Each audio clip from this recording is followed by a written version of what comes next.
guys, welcome back to my channel, Spooky Wisps ASMR.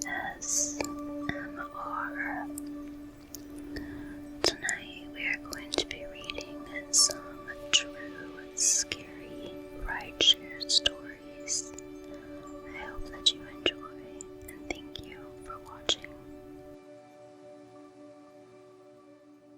I'm a 22-year-old male, and I live in a large city in the Midwest. Now I drive for Lyft while putting myself through trade school. I drive for other similar companies, but that's besides the point. I have many horror stories from those as well, but I'll tell those at another time.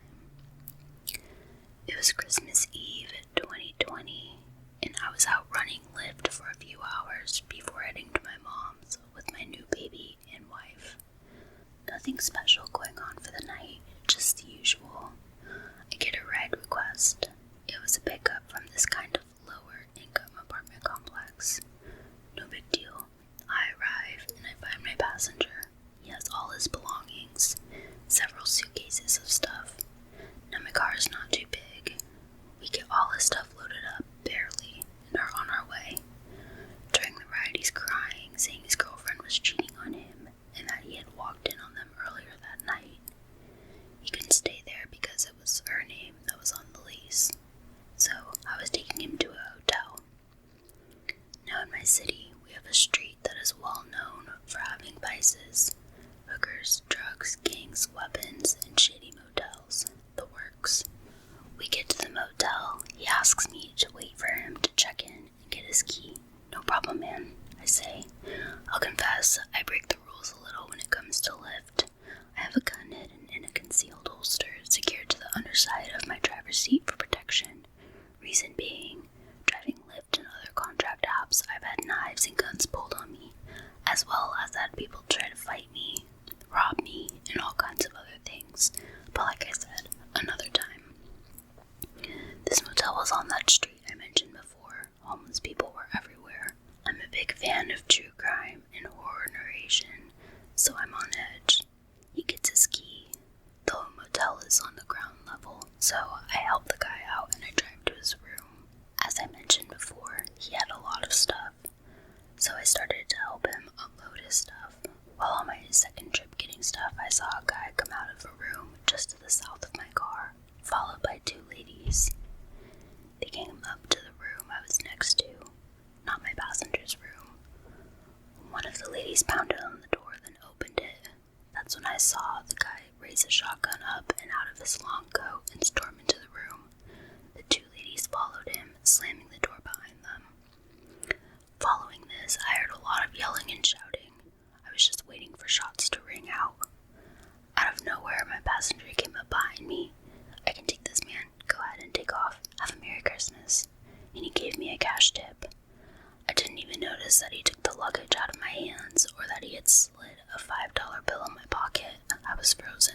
I knew what may have been going down in that room. I had to leave, or at least get to where I knew I could get to my gun. I know the guy and both ladies saw me, and I know that they knew that I saw the gun. I had to get out of there, no witnesses. I got in my car and sped away quickly. I got a block or so away and called the cops. I gave them every detail.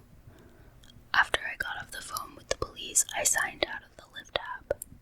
I hadn't made much money, but I was done.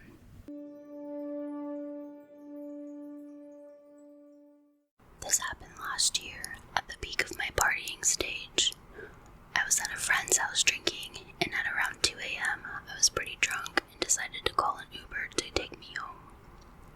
The car pulled up, and he was a young man, around mid to late 20s, and I don't remember too much about what we were talking about, but I do recall his compliments going from, "You're really pretty," to, "You're really hot," and he kept saying that I reminded him of his mom. I found it really strange, especially considering I was 19, but I tried to laugh it off because I didn't want to appear rude. I asked him to swing by the drive-thru at a fast food restaurant because I was hungry.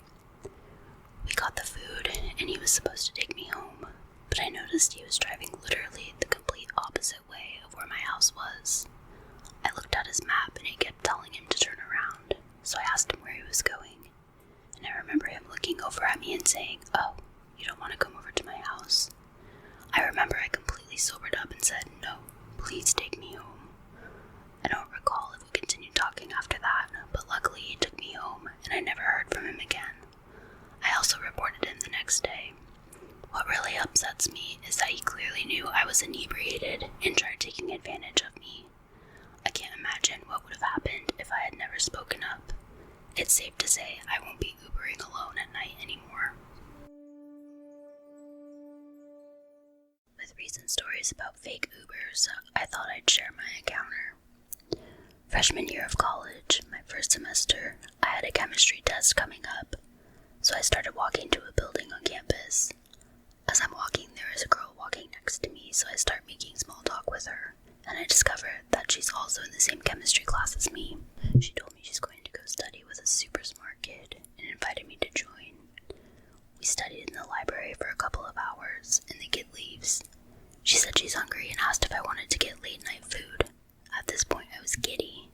The super attractive girl who I just met invited me to study with her and then asked if I wanted to get food. You bet. We go to a restaurant near campus and eat and study a little more. At midnight, we decided we should probably go home, and she wants to get an Uber. Even though we weren't terribly far from our dorms, I call one, and we stand outside the restaurant talking. Soon, a car rolls up to us, the windows rolled down, and the driver calls out, "Hey, I'm your Uber, get in."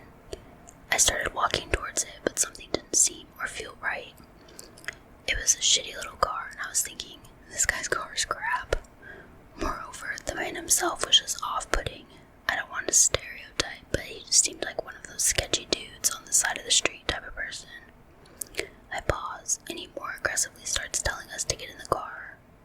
I tell the girl to wait, and I open up my Uber app and look at the car description, and it's nowhere near that of this creep's.